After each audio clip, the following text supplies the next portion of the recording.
president has discussed this idea quite a few times publicly. He's also discussed it privately.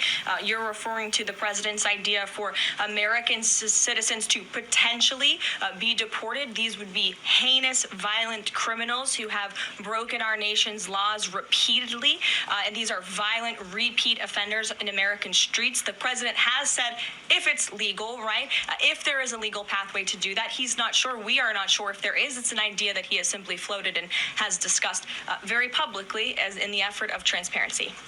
Caroline, what are you talking about? Only the worst and most violent criminals? Oh, you mean like only the worst and most violent criminals of the migrants that were already sent there, right? 75% of which have absolutely no criminal record in any country. Like those, only the worst of the worst and most violent criminals? Okay. By the way, the original reporting on this was done by 60 Minutes. Highly recommend finding it. Secondly, only if it's legal.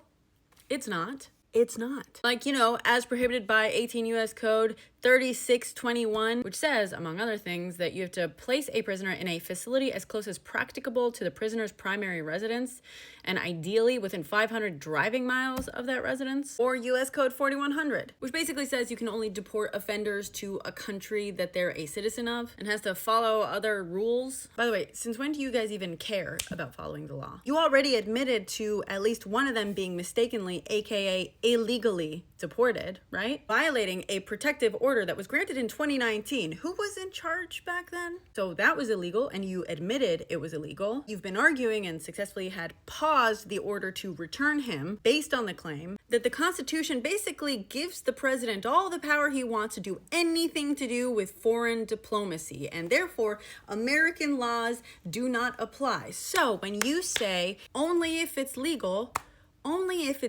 according to whom? According to him? Didn't you guys just violate a court order to deport the last round? By the way, they're still looking into whether or not it's legal?